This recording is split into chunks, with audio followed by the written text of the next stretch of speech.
on me? Okay. Back up, that's background. That's us, that's the. Did you start Board Docs yet? Yeah. Yes, ma'am. Go for the public session.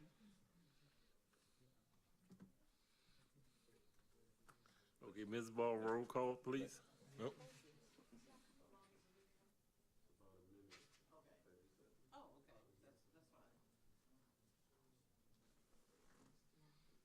Councilmember Hicks? Here. Okay, Councilmember Love? Here.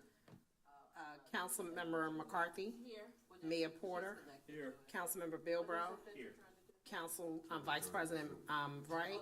Here. And Councilmember Scott is, Absent, she was not feeling well, she's excused.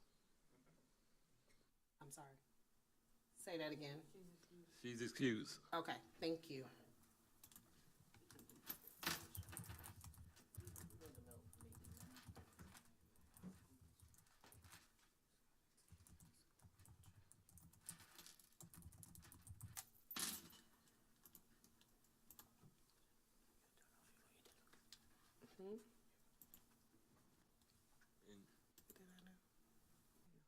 You didn't ask me, I'm here. I'm sorry, Council President. I was wondering why. I do apologize, Council President, Raynor. No problem. Okay, Mr. Porter, Mayor Porter, your turn. Invocation, please, sir. Okay, let us pray. Our Heavenly Father, thanking you for all that you do each and every day to bring about prosperity. We ask you for your divine intervention in all that we do in reference to the deliberations of the city as we move forward. You truly will give us all that we need in order to progress. These blessings we ask in the name of the Father, Son, and the Holy Spirit. Hallelujah. Amen. Pledge allegiance.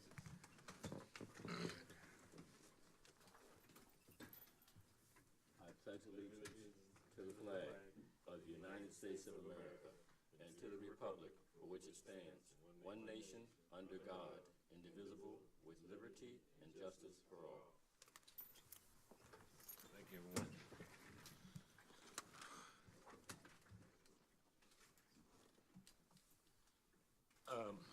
Someone like to make a motion to approve the agenda?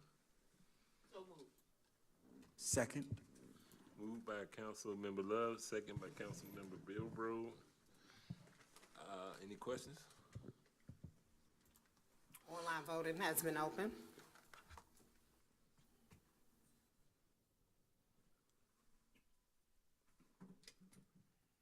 Ms. Ball, please record me as yes. Thank you.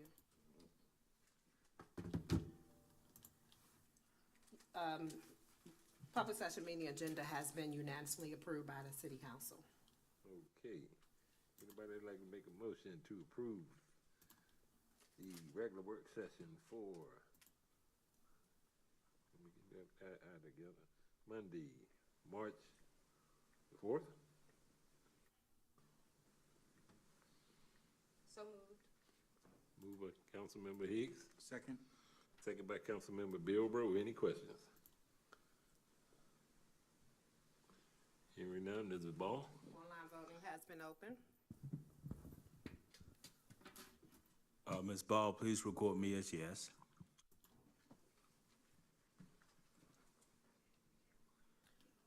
Regular work session meeting minutes for Monday, March 4th, 2024 has been unanimously approved by City Council. Thank you. Approval of the public session meeting held on Monday, March 11th. So moved. Second. Moved by Councilmember Higgs, second by Councilmember Love. Any questions? Hearing none, Mrs. Ball? Online voting has been open. Please record Councilmember Wright as yes. Thank you. Public session meeting minutes for Monday, March 11th, 2024 has been unanimously approved by City Council. Thank you.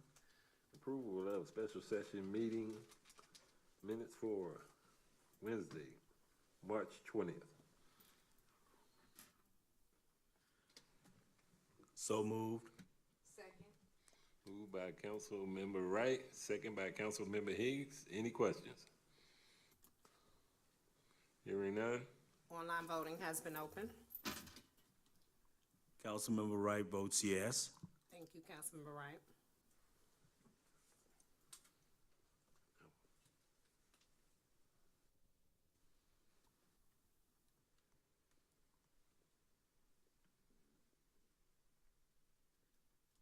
Special session meeting minutes for Wednesday, March the 20th, 2024 has been unanimously approved by City Council. Okay, thank you again. Approval of closed session meeting minutes for Wednesday, March 20th. So moved. Second. Moved by Councilmember Higgs, second by Councilmember Wright. Any questions? Online voting has been open.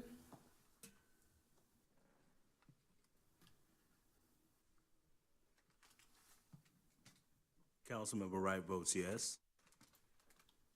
Closed session meeting minutes for Wednesday, March 20th, 2024 has been unanimously approved.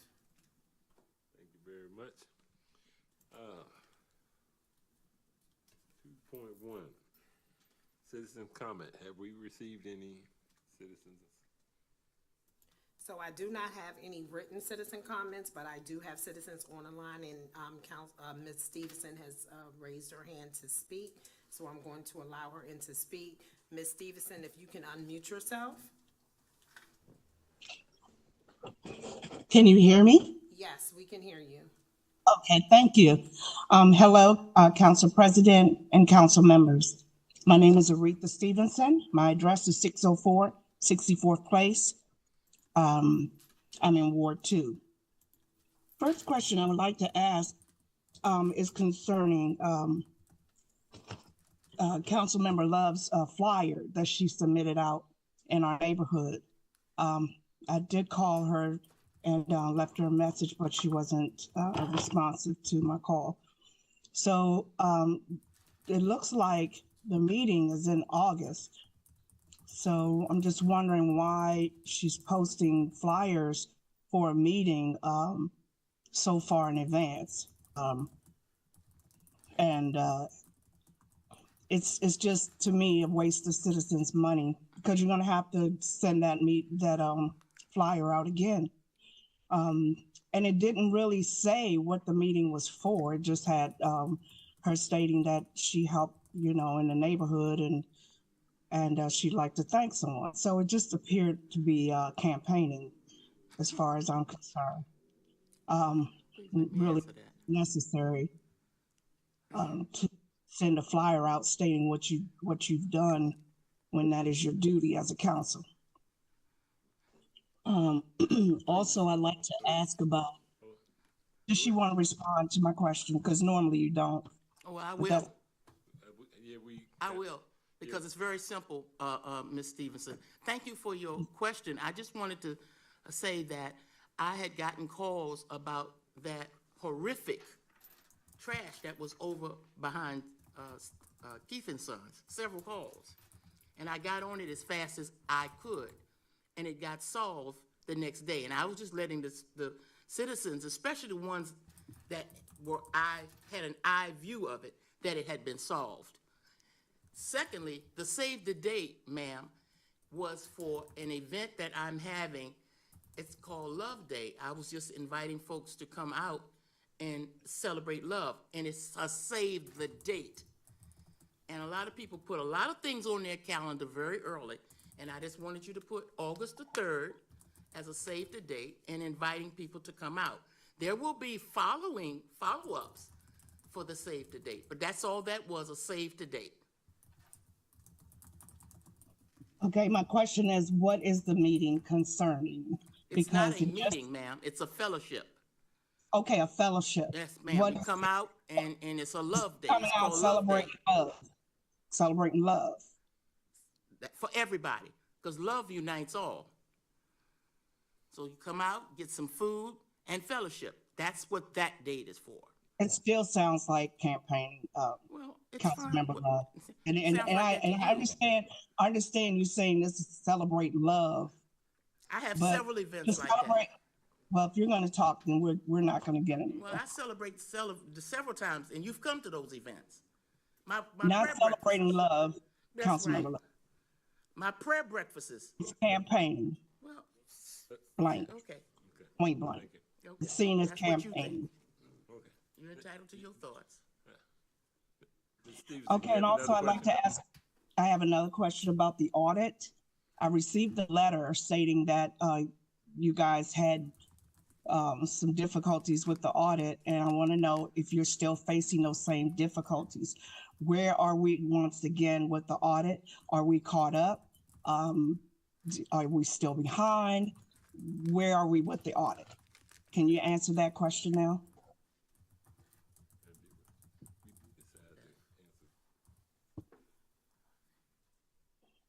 Yes, Mr. no. President, did you want me to address that? Go ahead and address it, Please. please. Okay, thank you. Thank you, Ms. Stevenson. Just wanted to let you know, if you did look at the newsletter came out, we did complete the FY20 audit. The FY21 audit is just about completed.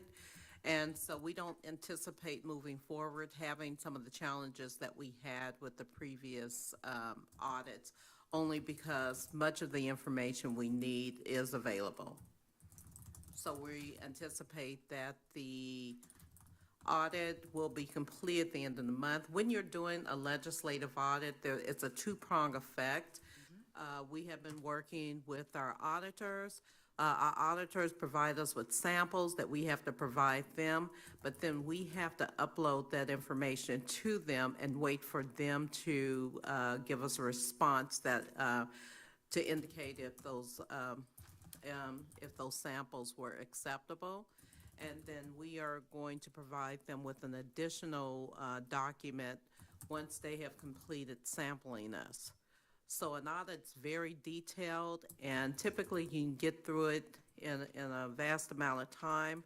But just as with many other municipalities, really around this area here, around this region too, there is a shortage of auditors, so they are working and they are very busy. So that's my update. Thank you. Okay, so my question back to you is, are you saying that these audits that you're doing, the 21 and 22, are taking 4 years to complete for each one? No, the audits, we now have a fully functioning finance department. When I came on in December of 22, we did not. So we've been moving pretty rapidly to revise, to really revamp and to restructure the finance department so it can continue to do the city's business. How can you do a budget proposal then if you're not complete with your other audits? I mean, doesn't that propose a challenge to you to, get accurate information for your next, budget for 2025? No, it does not. It's not, okay. All right, thank you so much for you. your response.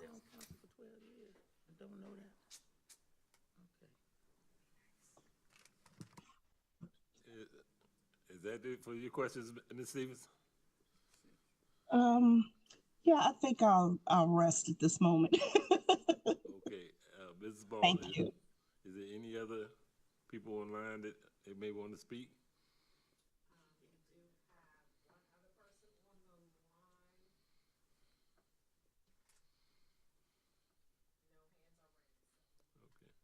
Okay. Mr. Jeff, Mr. Jeff.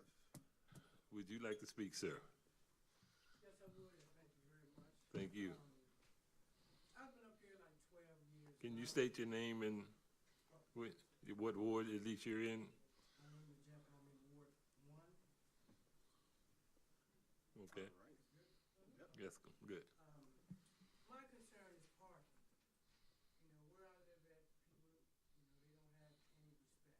Even the church that sits on the corner, my wife parks in the driveway and I park on the street. But the curb is big enough to get 2 vehicles there. And I have been voicing my concerns for years and years for the people in their neighborhood to, when the company comes, tell them to pull all the way up.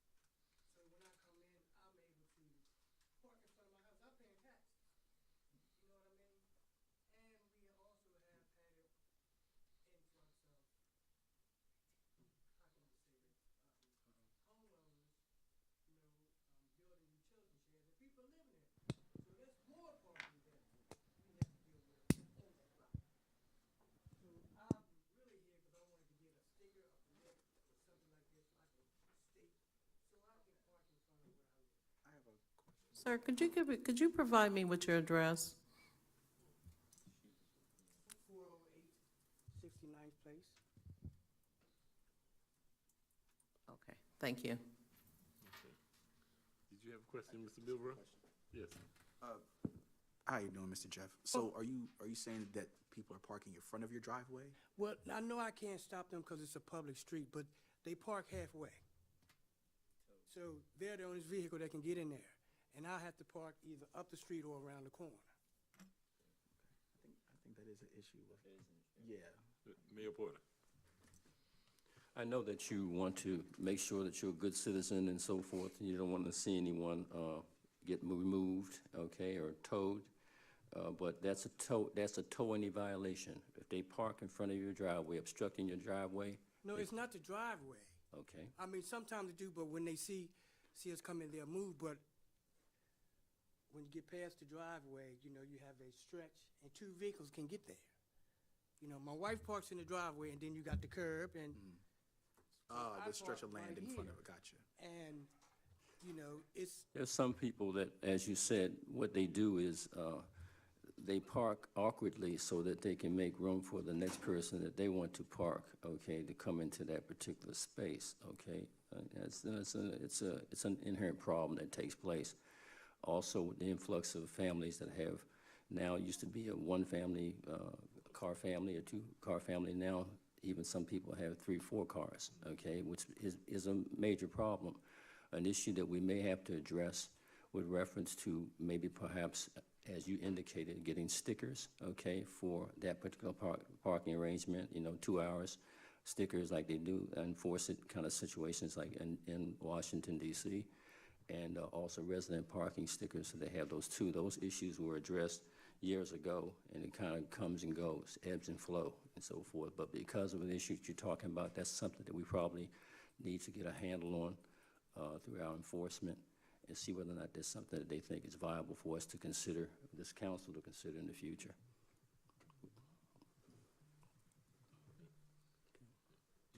Any other comments, concerns? no. Thank you. Okay. Any other citizens' comments?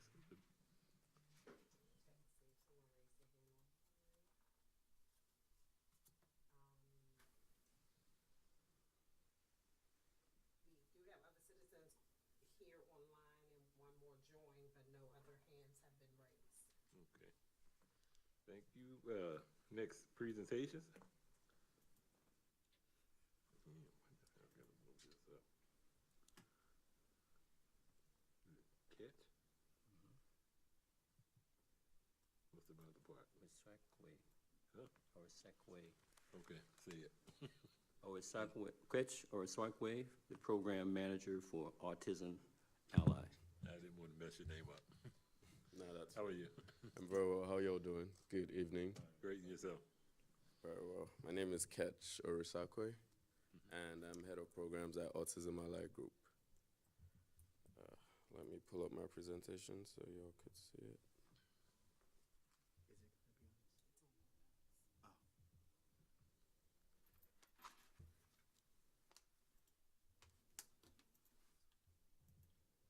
Can I get permission to share my screen?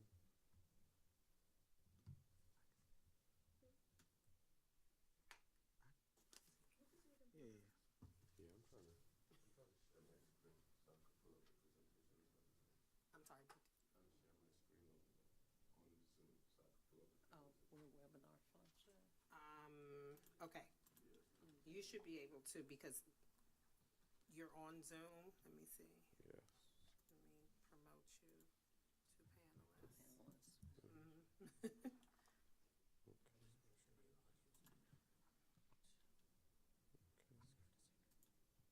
Okay. So now click share screen. Okay. All right.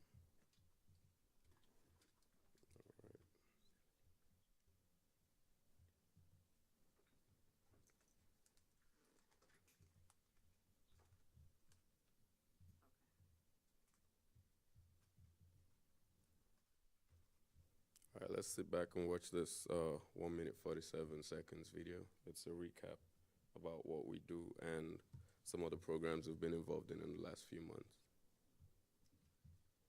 It's the video. I was saying, Yes, it's showing on Zoom. Oh, it's on Zoom. We can't see that. Oh, y'all can't? no, not on our. If they, I have the presentation here. If you're gonna use it, No, the oh, they Zoom, have the He has a- it's a present, so he's video. showing a It's It's a video. video, It's yeah. not showing on the screen from Zoom. So no, he's getting ready to pop it over there. Keep it playing. They're gonna put it on the Okay. screen here.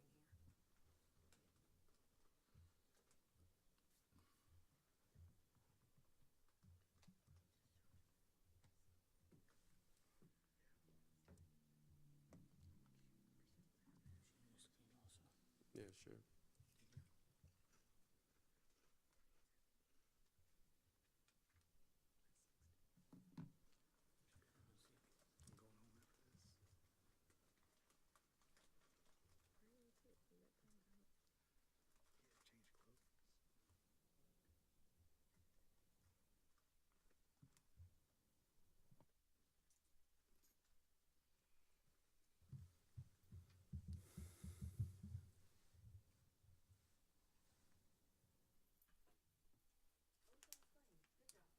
Yeah, it's on the screen, just waiting on them.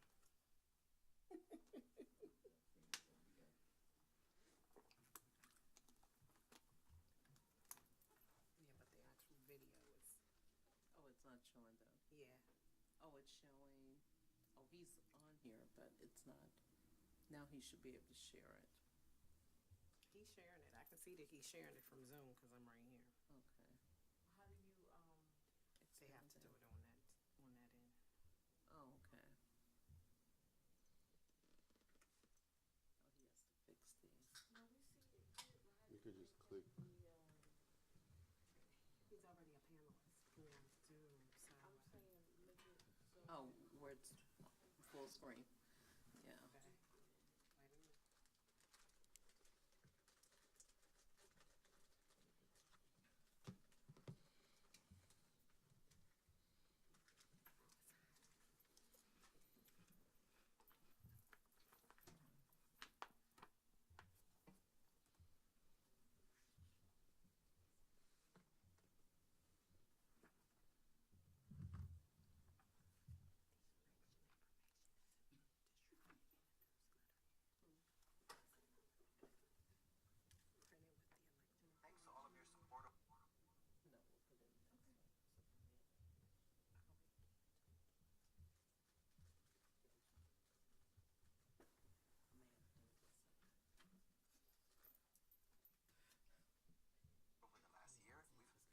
a minute. Could they hear it though?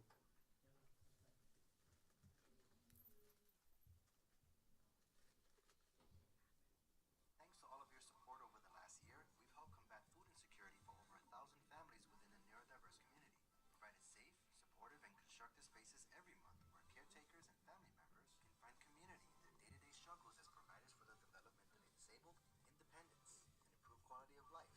A voice for the neurodiverse through our distribution of assistive technology that will help individuals like Nikki, currently attending Cedar Lane School, transition out of the school system and into adulthood with an effective means of communication with everyone around him. We've also partnered with AT&T alongside Moby's ARC Early Learning Center to help improve tech literacy for recipients of our assistive technology program. With this, they get the most out of the support we're able to give them. Just as importantly, we've been able to do our public outreach at community and school events to help raise awareness alongside other advocates. And this while forming new partnerships with local law enforcement like the Laurel and Seat Pleasant police departments. We took school photos for Cedar Lane School Picture Day, gifted prints to all the families so costs wouldn't be their roadblock from great memories. Sponsored DJ lessons so DJ on the rocks can master his craft through our Dreams Come True program. Join with members of our community in sending desperately needed aid to the citizens of war-torn Ukraine, and just so much more. We are just as excited and hopeful for the future, having submitted grant applications to fund a statewide sensitivity program for first responders of all kinds. We also have plans in motion to develop a talent center where participants can learn trade skills and receive employment assistance with employers who practice inclusivity. There's still a lot of work to be done, and we look forward to getting it done with both our new allies and your continued support. Join us today in improving lives and advancing inclusion.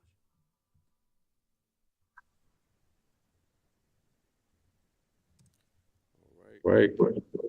I don't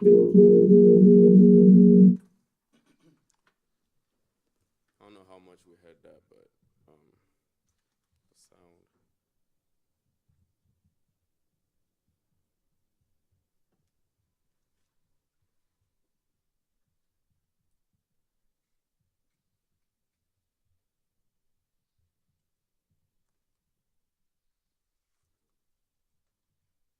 Yes. Yes, I'm mute. All right. So, good evening, everyone, again.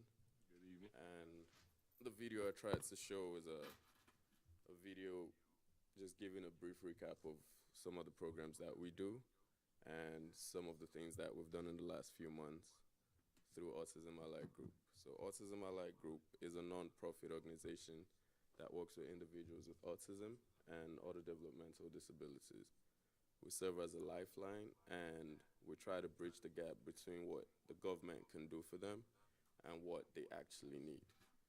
And we do some of these things through the 7 carefully crafted programs that we have. We would know that some of us who are very familiar with the neurodivergent community know that the last CDC review done last year stated that 1 out of every 36 children born in the United States have autism. That is a large number. You know, so that just says that, for example, in St. Pleasant, there are a lot of them. You know, there are a lot of people who are on the spectrum, and that requires a lot of care. They require a lot of special care, they require a lot of special needs, and like my team and I say, my CEO and I say, people with autism and people on the spectrum are not people with a disability. They're people with a different type of ability, and it takes special care to actually find that out. Some of the programs that we offer include food distribution, and what we try to do with this is we try to provide certain foods for these individuals on the spectrum and their families, because you find out that some of the people on the spectrum are not exactly as well-to-do, and so they can't exactly afford, their families can't exactly afford some of the foods that they need and some of the things that they require.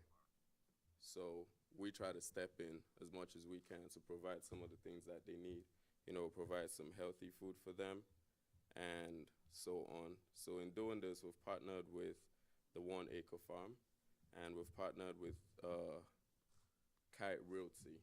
They've been our partners for about 2 years now, you know, funding us to provide food for those who are on the spectrum but are less privileged. Another program that we offer is, give me 1 second.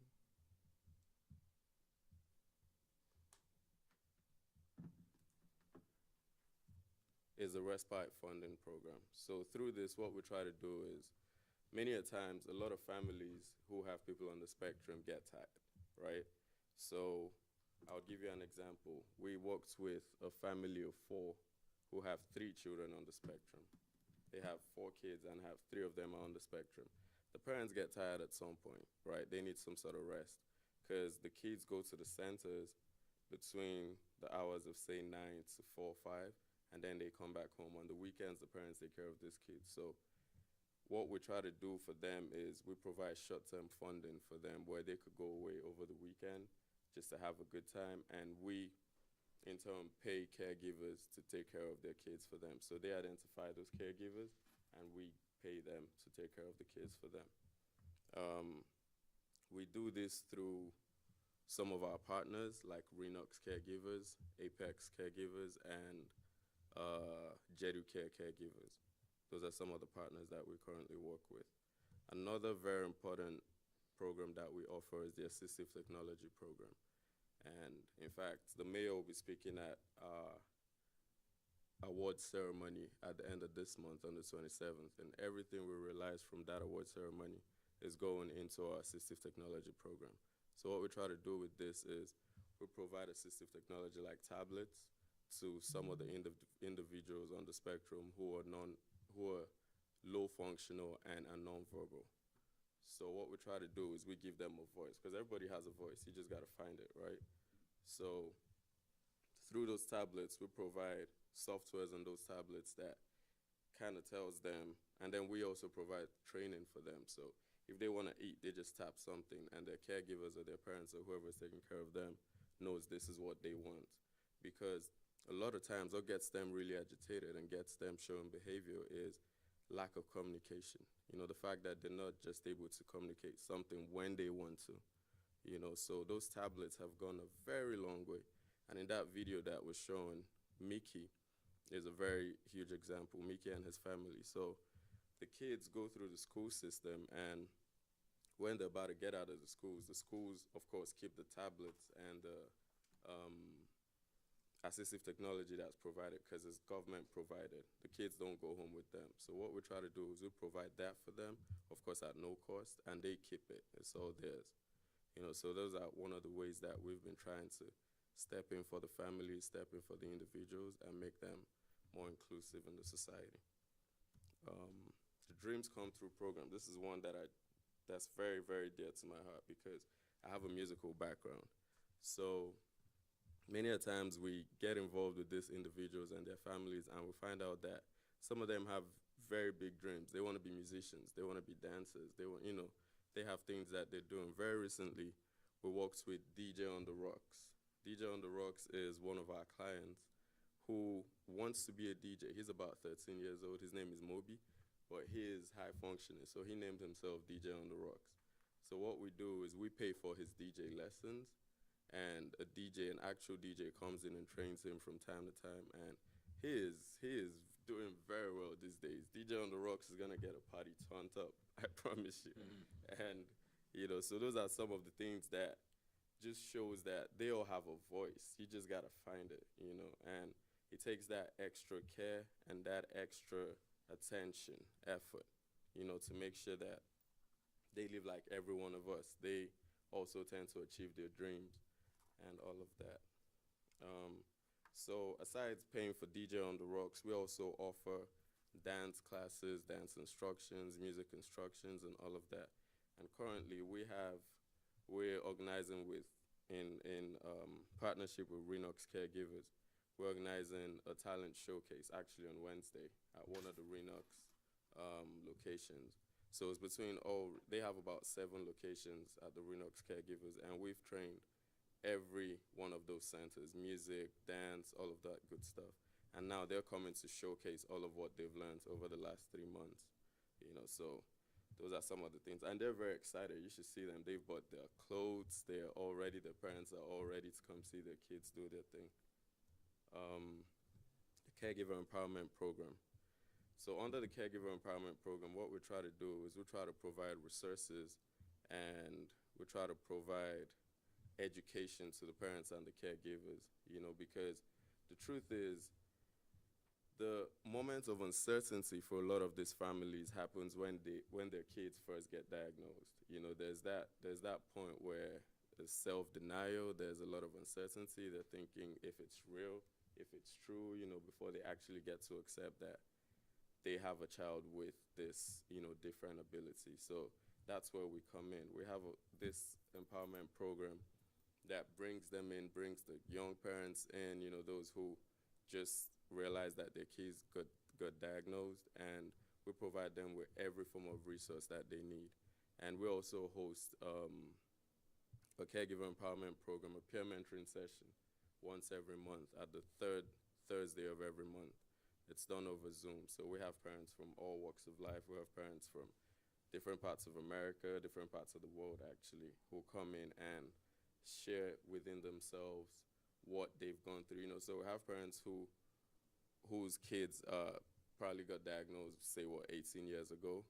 Those have way more experience than those whose kids just got diagnosed 2 weeks ago. So they come in and encourage them and just make sure that they walk through that part properly. And we also bring professionals to come speak to them. So we bring people from DDA, we bring people from Autism Waiver and all of that to come speak to them and give them a lot of knowledge that they need. The Employment Readiness Program.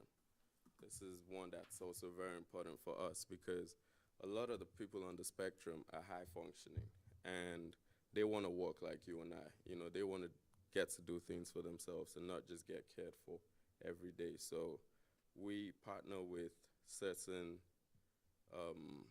employers who are willing and who have the inclusiveness in their programs to bring them in and make sure that they get employed, like Safeway, like Coffee News, and all of that. So what we do is we create the program in such a way that they get trained, you know, so they start up volunteering.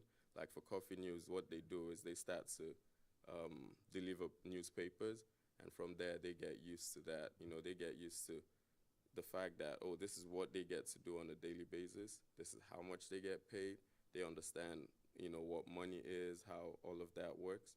And then before, we now let them out to get employed at the likes of Safeway and other corporations and organizations.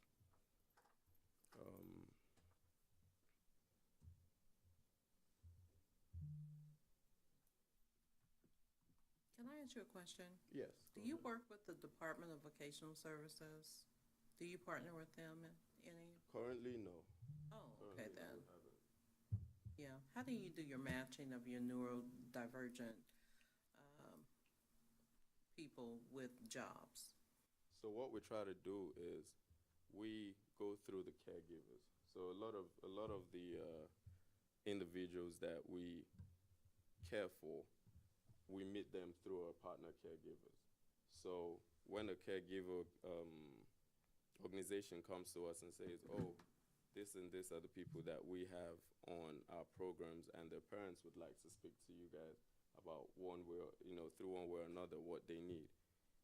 For example, employment, we bring them in, you know, speak to them, speak to the individuals, and then we then speak to our partners like Coffee News and ask them if they have any form of availability for, you know, employment. And once they do, we partner with them to push that out. I think he's going to get to the partnering aspect of it and partnering opportunities and so forth. Okay. Goes on.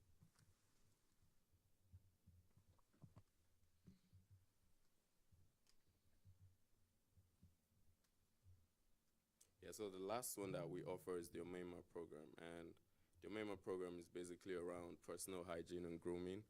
And so we bring in professionals who train them on personal hygiene, and, you know, just because it helps them look and feel good at the end of the day. So we make sure that for those of them who can, they learn as much as they can, you know, about how to care for themselves, how to brush their teeth, how to take a proper bath, you know, grooming and all of that good stuff. So regarding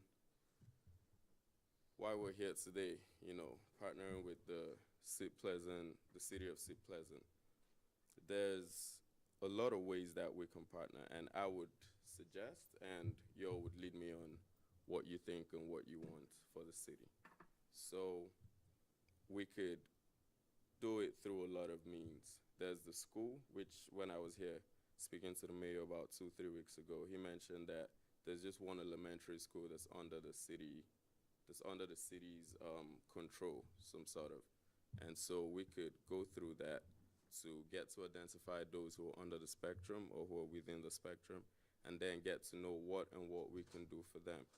Because we have about 7 programs, and out of those 7 programs, about 2 or 3 might be more pressing at this point for the individuals or the citizens of St. Pleasant.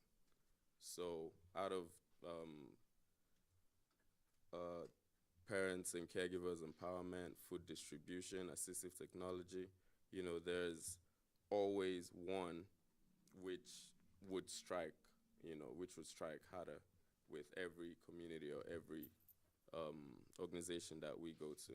So we also offer, what we propose is offering sensitivity training for first responders in the city of St. Pleasant. We've, in the past, worked with the Assistant Chief of Police, Cedric, at St. Pleasant here. And so we look to push that forward by offering sensitivity programs for them and just making sure that first responders know the difference between everyday people and people with a different type of ability, you know. And that's very important, because you would hear examples where the police stop someone, because some of these people drive. The people who are very high functioning, they drive. They're like everyday people, and you wouldn't realize till they start to talk. So if a cop stops someone who is on the spectrum and is asking questions and they're not replying the way you expect them to, then you think they're trying to be funny, but they're not, so that type of training, the sensitivity training, are very important with what we do. And like I mentioned earlier, offering assistive and augmentative technology resources and training in the local schools. So when we offer this assistive technology, we don't just give it and leave. We actually train the caregivers, train the parents if need be, and also train the individuals on how to use it. Providing personal hygiene and grooming resources, for schools, for families in St. Pleasant. Creating recreational and talent enhancement centers. Like I said, on Wednesday, we have a talent showcase, and that's because we've trained them over the last quarter, through music and dance. And so that type of program, that type of enhancement center would also be very valuable to the city of St. Pleasant, where they will come to and be trained and, have a good time as well. And also, of course, making dreams come through for persons with a different ability, DJ, dance. Some of them really love to paint. Some of them really love, drawing and arts. And so we bring instructors, we partner with instructors to make that come true for them. And so, yeah, I'll throw it out. Any questions?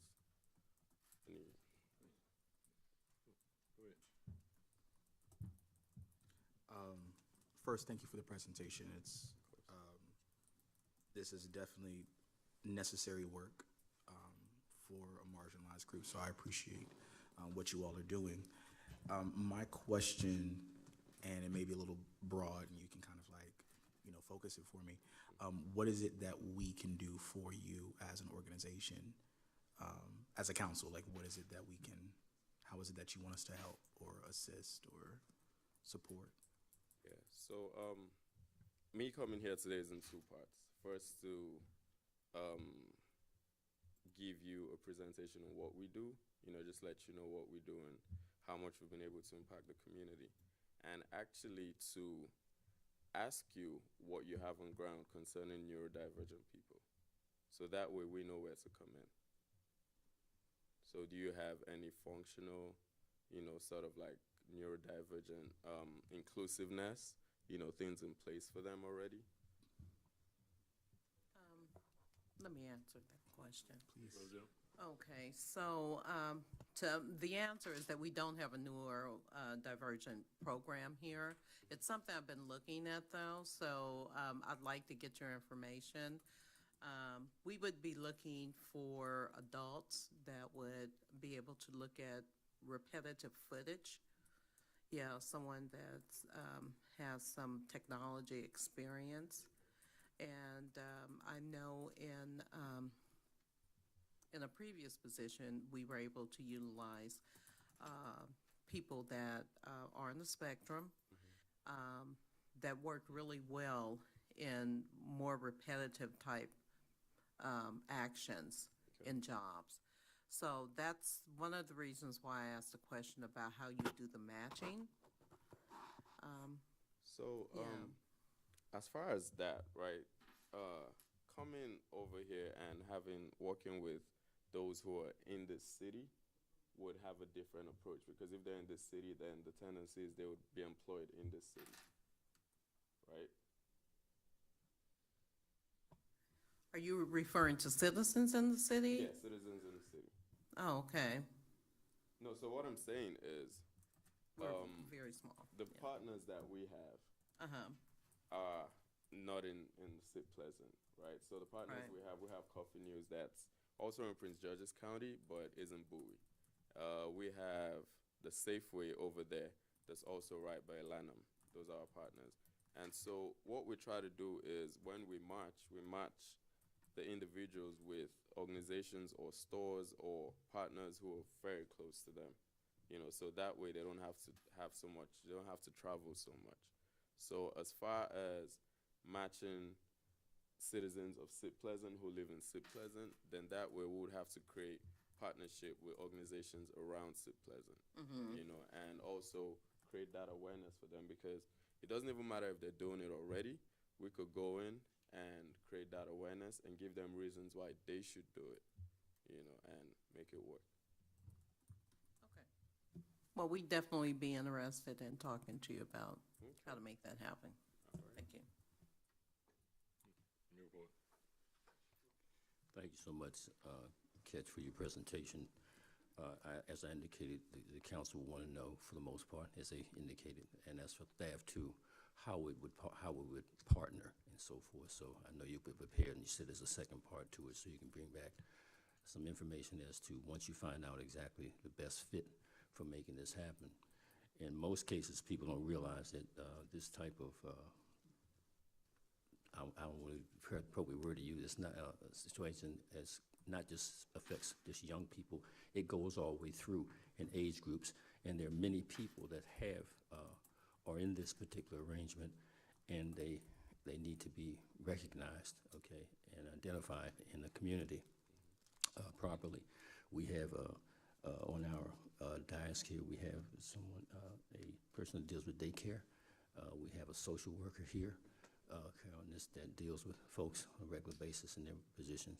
Matter of fact, even in our audience right out here, we have a school teacher and so forth. So there are many people that are impacted in many ways, okay, by this, okay, and we need to look at how we go about doing this and dealing with it in the future and being a partner to an organization such as yours. That one thing that you mentioned, I think, is very about people needing help in the homes, and people don't realize how much stress and strain they're under. A lot of people are now understanding, have a full understanding of what it is to be in a household where somebody's dealing with dementia, and they're having to deal with that in a major way, and how that impacts the household. Impacting that household has a whole impact on our citizenry, okay, and how our city prospers. So we want to look at programs like yours, and I'm sort of looking forward to speaking at the gala you're going to have. Thank you. All right. Mrs. Higgins? Council President, thank you. I really appreciate your presentation. How long have your 501 been your 2 years now. 2 years? A little over 2 years, yes. This is our third year. Okay, and where are you based out of? Lanham. Lanham, okay. Thank you. You're welcome. Any other questions? Go ahead. And I may have missed this in the presentation at some point. How many municipalities or comparable bodies do you already partner with?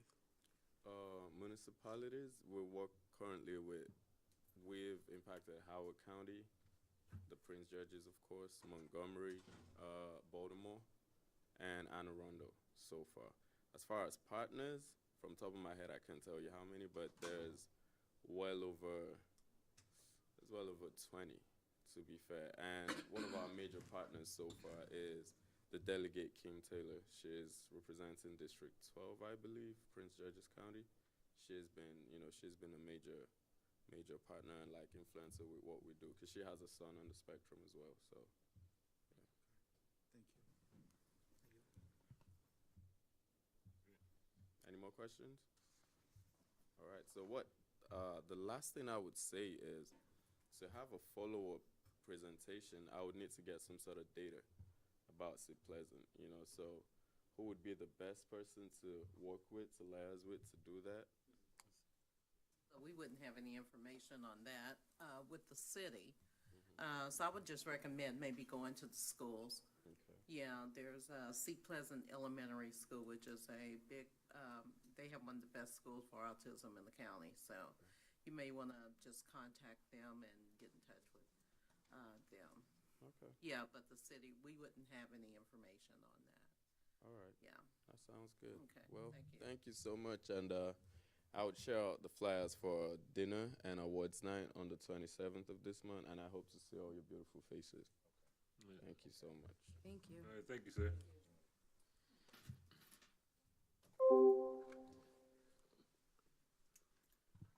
Yeah, 4.1. resolution for R-24-05, approval of application for a feasibility study for Seat Pleasant. Resolution number R-24-05, introduced by City Council, date introduced April 8th, 2024. A resolution concerning the City of Seat Pleasant application to the Prince George's County Planning Department for planning assistance to municipality and communities program. For authorizing of an application to the Prince George's County Planning Department for planning assistance to municipalities and community program, PAMC, whereas the city is pursuing funding to conduct the economic development feasibility study, and whereas the city is desirous in expanding the boundaries and developing the existing boundaries of Seat Pleasant. Whereas PAMC provides technical assistance to municipalities and communities in Prince George's County that need assistance with any initiative that assists with redevelopment, revitalization, and community of an area plan implementation, and whereas the City of Seat Pleasant wants to submit an application to Prince George's County Planning Department, planning assistance to municipalities and communities, program for feasibility study for the city. Section 1, now therefore be resolved that the Seat Pleasant City Council hereby supports and approves the submission of an application to the PAMC program for the feasibility study, and authorize the city manager to approve the final submission subject to any non-substantive revisions to the application by the city attorney and city manager which may be deemed appropriate. Section 2, and be it further resolved that the resolution shall take effect immediately. Hold on, I hit something by accident. We have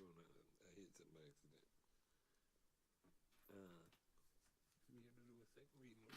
We voted on this tonight, right? This is approval of the application, it's a resolution. Okay. So anyone like to make a motion to approve the application for a feasibility study for Seat Pleasant? So so moved. I second. Moved by Councilmember Wright, second by Councilmember Bill Bro. Are there any questions? I have a question. Councilwoman Higgs. Councilwoman Higgs. Yes, I know what this is for, but I want to know what areas are we talking about?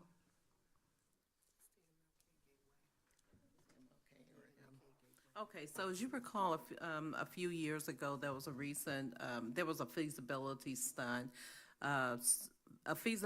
study, done, but the economic development portion of this is for the MLK corridor. Okay, Yeah, so that's where most of our business. okay, that's what I want. Yes. Thank you. Yes.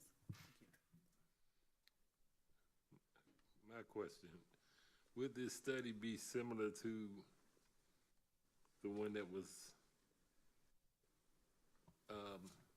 done some years ago? Because we had someone come to do a study, and I thought they may have done some renderings or something. So, yeah, that is one part of the study, but this is actually a feasibility study where they would come into the area to identify demographically what type of businesses would work best in this area.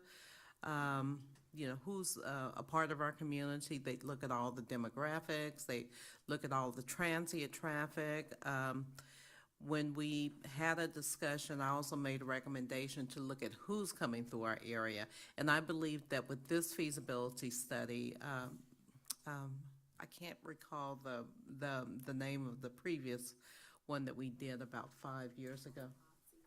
It was with Kumasi. Kumasi. So Kumasi was a really good study that we did a few years ago. This would actually add to it because we'd have access to more data, such as who's actually traveling in this area. So there's, when we had the conversation, we wanted to know who's in the area. We're able to possibly do that through some of our automated enforcement, some of our, traffic citations. We'll also be able to do it through credit card transactions as well. And the economic development study will, offer an opportunity to see who's really driving through our community. So it's something that Prince George's County's Planning Department for Planning Assistance has offered us. It's no cost to the city.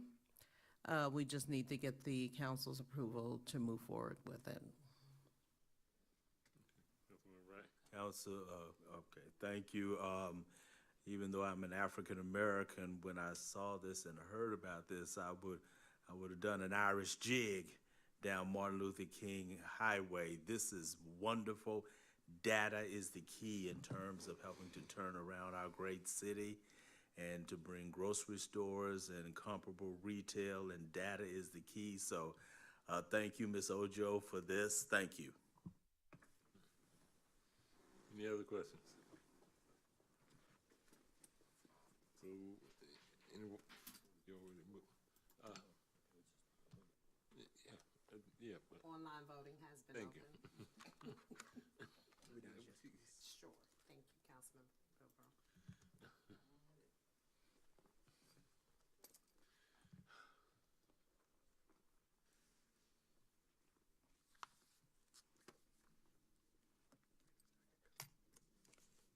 Ms. Ball, please put me down as yes. Thank you, Councilman Bilal. Okay, thank you. Measure passes unanimously by the city council. Next, reports. Take it easy. Stay. Reports. Mayor Porter. Thank you, Council President. My report is in board docs. Pretty much, we went over it at the first meeting of the month. The basically consists of the meetings that I had attended. Just briefly going over it, a community crisis services meeting, which is a 988 program that we have very instrumental in maybe providing some additional services, similar services that would be like the ones that we just had a presentation on. I am a commissioner for the Historic Preservation Commission, of which that committee deals with a lot of historic properties throughout Prince George's County, and in my position there, I provide counseling towards those particular entities being restored or removed, not necessarily removed per se, but just placed in a better condition that they are in. I met with the Maryland Black Mayors, and again, I met with Mr. Ketch regarding the Autism Alley group, the Prince George's County Meeting Association, and I had a meeting with our Chief Financial Officer in reference to in preparation for our budget. I had an opportunity to go to the National League of Cities conference in Washington, D.C., and also participated in a retreat for the local advisory committee for the Chesapeake Bay in Luray, Virginia. I also had an opportunity to attend a very nice meeting, letting the public know from Ward 1, her ward, exactly what's going on, and give us some information about things that are taking place within the city. I attended the Chevrolet State of the City Address, of which we will be putting together a State of the City Address to answer some of the questions citizens might have with reference to where the city is going in the future. That concludes my report. Thank you, sir. Next is the Council President's report.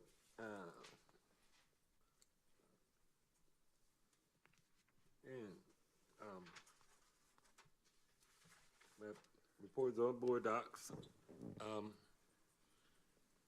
I attended the work session, March 4th, public session, March 11th, special session, Wednesday, March 20th, closed session, same day. Legislation, ordinance, -24-11, amendment of Chapter 18 Ethics, ordinance -0-24-12, amendment of fiscal year 2023-24 budget for NCC, meetings, roundtable meeting, hosted by County Council Member Christie Oriata. Events, Mrs. Higgs, Ward 1, fantastic ward meeting. Easter egg hunt given by Sea Pleasant Recreation Center. CPAC meeting given an introductory meeting given by CPAC on March 27th. I want to take this Capitol Heights Easter egg hunt off because I had transportation problems. I wasn't able to make it. No conferences.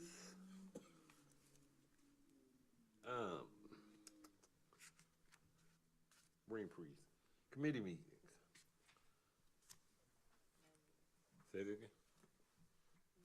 None. Everybody appeared to be here for all the meetings. Ms. McCarthy and Mr. Bilbro were late for 2 meetings. I think they would just hang out. No, I'm just kidding. Oh, you were at a conference, right? Yeah, I was gonna ask you about that, but cause I don't believe I was late to a closed session. I was late to a regular work session. Was that? Well, We'll go over and can we go over that and straighten that out? correct. Yes. And I believe that's it. Next report, Ms. Ojo. Thank you. My report is in board docs, and so are all of the department reports. They are there as well. Just to give you a highlight of what happened in the month of March, as most of you know, we began our budget process working, and so I met with all the department heads to discuss what their plans, their outcomes, goals, and initiatives were that they needed to consider for fiscal year 25. All the departments were asked to review their budget, outline their departmental goals, and set some objectives so that could be considered in the budget. It was a pretty lengthy process, as I had scheduled for about an hour and a half to 2 to work with the departments to identify where they were and how they wanted to proceed.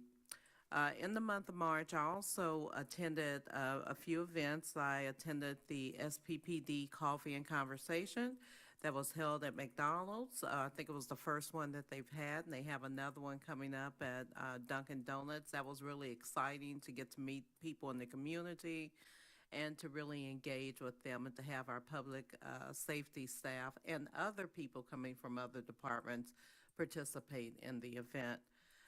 Additionally, me and the mayor and Mr. Mack met with members of Pleasant Home, and we actually had lunch together at Golden Corral. And that was really nice to work with them and to understand what their needs are and their objectives and how we can better serve them in the community.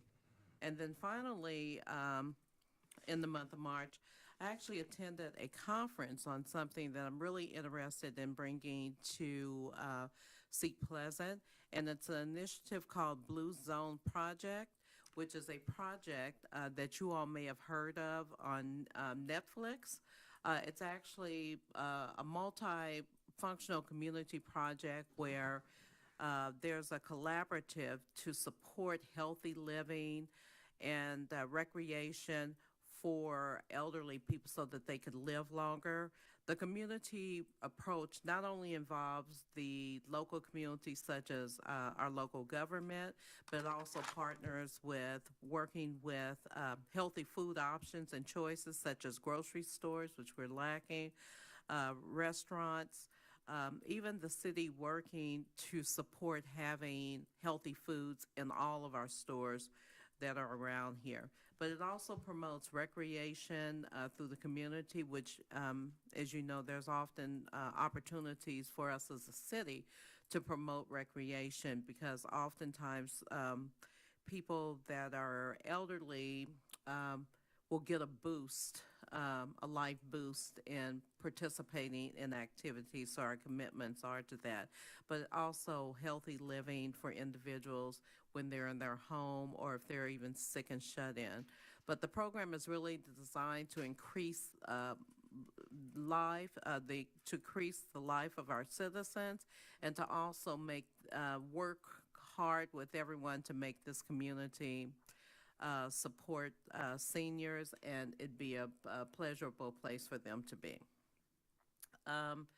Additionally, just to highlight some of the things that happened in some of our reports, Environmental Justice Department did place the street sweeper signs out, and we did formally start the program. So most of our citizens are aware that they have to move their vehicles from one side of the road to the other when they're doing it.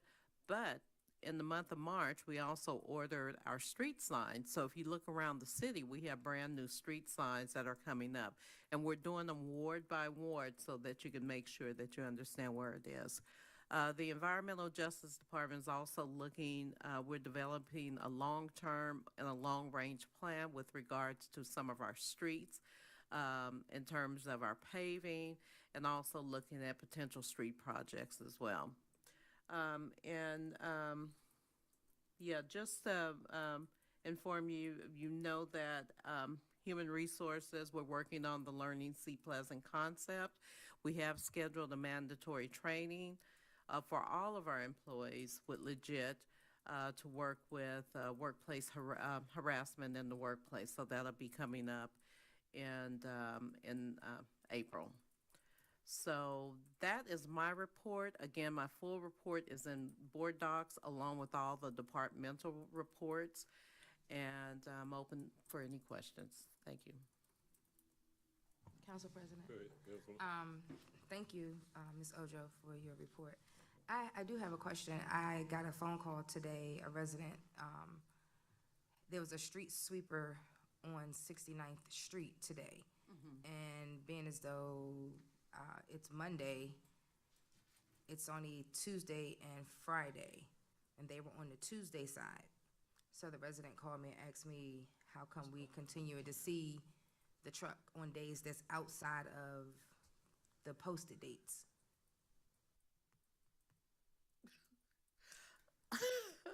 This was on 69th Street? This is on 69th Street. I will find out for you, definitely. Yeah, so they were actually working on 69th Street, or? They were cleaning the street. They were cleaning the Tuesday side. The Tuesday side. On Monday. On Monday. Okay, then, we'll handle that. I'll find out for you. Yeah, and you know. Okay, I don't know, actually. They've been doing it for a minute now, she said, so I happened to be able to pause and step outside, and by the time I saw them, they were at the end of the corner, closer to James Farmer Way. Oh, okay. They had come down and cleaned the street on the Tuesday side. On a Monday. Okay, let me make a note of that. Okay, then, thank you. Councilwoman McCarthy. And again, the street sweeper, I spoke with a resident in Ward 5 down in the valley, and they said that they have not seen the street sweeper on their street at all. I'm not sure because I have not been down in the valley on those days. I know that I've seen it in my neighborhood in Ward 4, but I don't know if they've seen it in Ward 5 down in the valley. And they also wanted to know, what is the recourse? Will the cars be towed? Will they get a fine? What will be if the street sweeper comes on a Tuesday and you're on that side of the street? What's the recourse? Is their car getting towed, or are they getting a fine? Okay, so they will, towing is possible, but what they're doing for the first couple of months is giving them, putting a sticker on the, or a flyer on their car to let them know that they need to move the vehicle. And if the vehicle continues to be an issue, then it will be towed. Okay. Yes, because we will assume that the vehicle's not working. Okay. Thank you. Okay, go ahead. I apologize, I have another question. The trash cans, I know we had spoke about possibly putting out, changing the broken trash cans, the ones that the lids are broken. And we were talking about putting, like a sticker or something on their, trash cans if it's broke, and then they'll come back. Where are we in that process? So we are in that process. The trash cans that are broke, they just received last week the parts that, the malfunctioning parts that they are going to use to place on the trash cans. Those came back to us. I honestly can't tell you where we are in the sticker process because I haven't really had a discussion with them on that. But, I know it's part of the plans to make sure that there are stickers on there. Our safety department would be doing that. About how long you think it's gonna take? Because it's, the ones that I've seen, the trash can lid itself is split. So the part that flips is still attached, but then it's cracked or broken at the top, so it's pretty much unrepairable? Right, so if they are split, they're going to be replaced. If that top is split and is going to be replaced, what we understood, the piece, when you pull it back, that's the part that was breaking. So we have replacement parts for that. So if it doesn't have a split in it, or if the trash can is not, and the trash can is still viable, or the bin is still viable, it will be fixed. Okay, Yeah.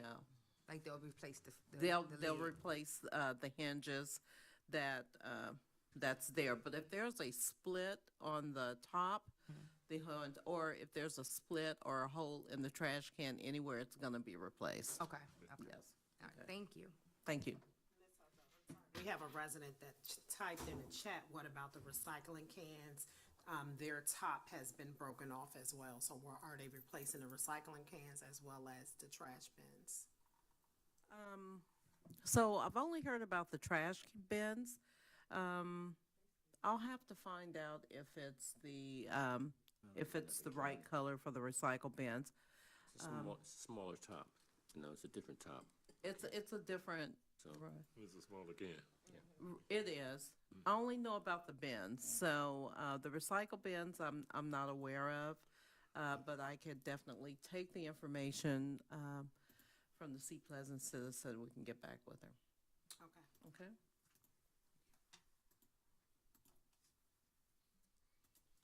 And going back to the street sweeper signs,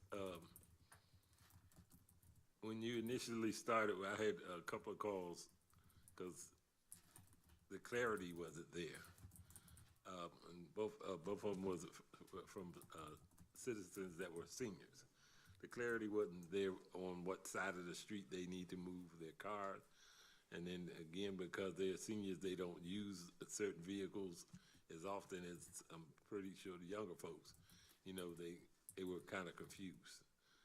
So is there any other way we can send out some information to them so they could be clear on what side of the street they need to be on and what particular day? Yeah, so we could do that. At best, what I understand is if you live on one side of the street, if you live on this side of the street, and let's say give an example, the street sweeping is Tuesday and Friday.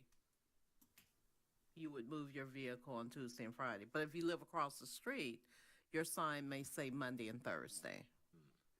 So I think where the confusion is that on both sides of the street, people are reading each other's signs, and so they are not understanding that. So we can make that as clear. It's kind of been a process, but we have not really been doing the street sweeping, and we do have the schedule outside, but it doesn't really make sense. But the signs make more sense because the sign that's in front of your house or on the same side of your house is where you should, what you should look at to guide you as to, where to move your vehicle, when to move your vehicle. So let me think about a message that we can do. We're putting a newsletter together, and we'll be able to do something. Yes, real quick, yeah, because I had a short discussion with Mr. Barber, and just to me, a simpler fix would be state on the odd number side of the street moves certain days, and even number side of the street moves certain days. Because again, if you just put a sign there, I'm driving, I'm gonna read whatever sign. So, to me, that would be much simpler, but that's just me. Mayor Porter. I don't know if I'm following with your question on that, but are we going to be putting anything out with reference to See Pleasant Day, other than just a newsletter? We can actually put out, if you're thinking about that, put something out to each home indicating that during that time period, that might be, so we can sort of kill Yes. two birds with one stone. Yes, so much of the planning for See Pleasant Day has really fallen on me. Rick is on military duty right now, so he hasn't been here in the last, most of last week and this week. So the answer is yes. I will be, I am working with the printer now to finalize the print job. We should have something out by Thursday. Right, so we Yeah, can, so we have signs coming out, we have banners. We're gonna place some things on social media and in some of the news outlets as well. And also, I'm gonna have our staff deliver flyers door to door too, because we want everyone to know that we do have a 4K walk and run. It's gonna be, from MLK to, to City Hall and then back. And it's going to be $10 to participate, and also it's going to be a pet parade. One thing about Seat Pleasant is that our citizens love their pets, and they're near and dear to their hearts. So I have observed that. I'm a pet lover myself, so we're looking forward to having our first 4K walk, run, however way you want to do it, and our pet parade to really just shine a light on this community and the positiveness of pet ownership. So Okay, we're real so excited then- about that. So then we can add that information, that communication onto that particular flyer that's going out that might be a help to the citizens. It is. Okay. All right. It is. Our flyers that we're going to have come out is going to have information on the registration. So the stuff that we're going to be delivering door to door is going to have the information on the registration, where they can go straight to it and do the registration. That's not, well, go ahead. Mr. President? I'm sorry, what is the $10 for? It's a registration fee. And where will the money go? The money will go into an enterprise fund for our public engagement. Okay, so See Pleasant Day is something done for the residents, right? And so I can see if you're saying non-residents pay a $10 fee, that makes sense. But if a resident wants to participate in their community's day, I don't see why they're being charged a fee. Yeah. When, I'll leave it at that. I think we need to discuss that more before we put information out about that. It doesn't make sense to me, but maybe I haven't heard your rationale, so, I think it's something we need to discuss further. Yeah, so we're also having the event in Goodwin Park. It'll be going on from 11 to 4. This is the walk and run prior to it. I'm piggybacking off of that. So the residents are paying the $10 to run it's a 2K or 4K? It's a 4K. Apparently it's a route that goes back and forth to McDonald's. Okay, so they are paying the $10 to walk or run in the 4K. And then what about the pet parade? It's a fee for that as well? It's a fee for that also. And how much is that? It's $10. Okay, yeah, I think that we probably need to hear a little bit more about what's going on with the Seat Pleasant Day, because I think that the council was under the impression that we're giving this to the residents, not charging them, and we wasn't aware of that. So this is not, yeah, this is the event prior to Seat Pleasant Day. That's going to be at Goodwin Park. Goodwin Park, you know, with the entertainment and the activities, you know, that is something that we're still, that's still taking place with the music, the entertainment, the activities. So The speeches. so everything at the park, you're saying, is free? Everything at the park is free. The food and everything? Or- The food is not free. The food, we're going to have vendors that are there. I would like to hear a little bit more about how this is set up. Yes, If- ma'am. If it's possible that we can, as a council, hear a little bit more details. Because again, as I thought, that Sea Pleasant Day is normally, it's free. For everybody.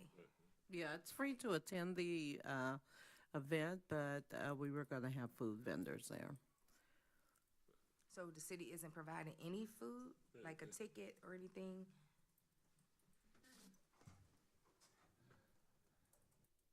Mrs. Ojo, this is for Okay. you. I'm asking you. I mean, I guess I should ask you, because I'm not familiar with Sea Pleasant Day. There's not a lot of information on it. We're kind of doing this event without a lot of information on it. I've not known, from what I've seen, I didn't realize that you all didn't have vendors. No, there's that, been vendors in the past, but again, some things have been free as well. Oh, okay. You know, you may have getting a ticket or something like that to get, you know, I'm gonna say a hot dog and bag of Yes, chips and a exactly. drink, you know, something to that effect, that we're giving but not charging for the activities and not all the food. Some yeah. of the vendors that have set up, you know, the frozen fruit drinks, you know, you wanna get in line and get a frozen fruit drink, it might be $5 or $10 or something, or if you might want a fish dinner or something to that effect, but there's normally been something to eat for those that may not have money to purchase food. But you said, Yeah, right. water's free. Yeah, Yeah. the water would be free for the I just think it would event. be helpful if, you know, maybe if you could give us more information about it so that we know, and then like we are here to help as much as we possibly can, so we can give you some feedback on things. Well, this conversation helps. I mean, we can, you know, we can have someone come out and give out hot dogs, and I think we've done hot dogs, chips, and water in the past. But we're not doing bottled waters this year. We are purchasing plastic you know, cups with Sea Pleasant on it. Cups or They're cups. They're cups with swivels on it. Oh, okay, with Yeah, the, okay. and a our water- goal is to a have water stations so that they can go and fill their water. Okay. Yeah, so we can cut down the plastic. Just hate to see the bottles laying out on the ground later on. Well, that's why we're not doing the bottles. Yeah. Yeah, this will be a commemorative cup that has Sea Pleasant on it. And it's a swivel, so, you know, you can use it. Even little kids can use it, even as a sippy cup. Okay, I wasn't aware, Yeah. but, okay. Thank you. Mayor Porter. I think you answered some of the questions. I think that Rick was looking at this more like in sponsorships and so forth, as his runs would take place and so forth in other areas, and they ask for sponsorships, and then there's a cost associated with it. But the council's already asked a question, and that's something that needs to be discussed when their cost factor comes into it. So I think you have a clear understanding of that now, and maybe you can pass that on to Rick, you know, depending upon when he gets back, so he knows how to handle it in the future. And I volunteered the mayor. He's a wealth of knowledge. He's been here for a while. He can help you out and let you know. I trust his judgment. Thank you. It's amazing. There's not a lot of information on it, so, yeah.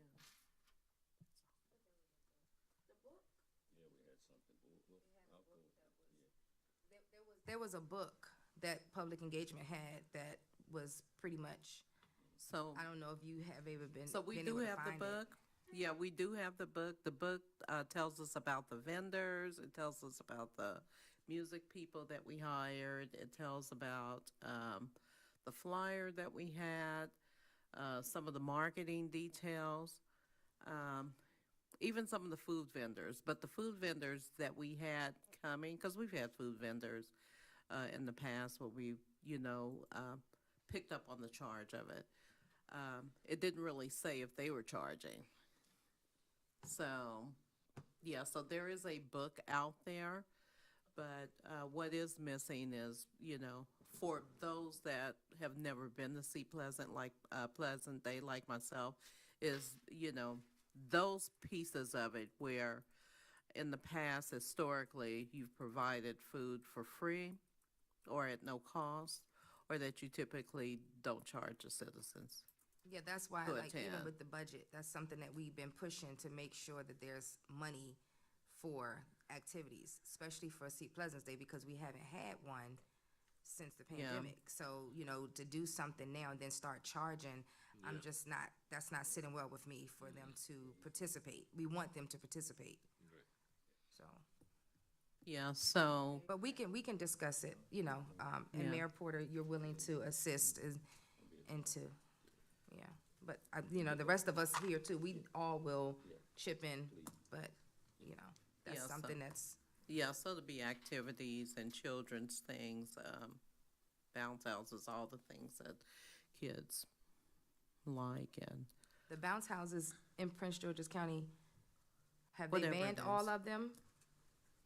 At one point, they were saying. don't ask me, I don't have Want to double kids, check so. because there's been, Yeah. people were getting hurt if they wasn't actually monitored properly. So just make sure that we're not in any type of Yeah, violation. we'll be working with the police department. They work much more closely, and I'm not sure exactly. Okay. When I'm speaking about kids' events, you probably don't want me to speak about them because I don't really understand what they Okay. are playing with these days. Okay. Okay, so, but I know that there's some activities that will support them.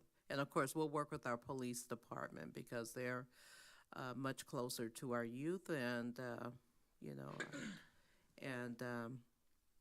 can provide us with some additional resources. But But we Rick is get a working real package closely with them. For that day, so we'll know, like, where we setting up, where we gonna be, or where we meeting? Are we gonna get any type of briefing package for this? So there's an itinerary. so Like I we'll said, know. I just picked it up myself, so Okay. if a briefing pack is what you all typically get, then we can make sure that there is one.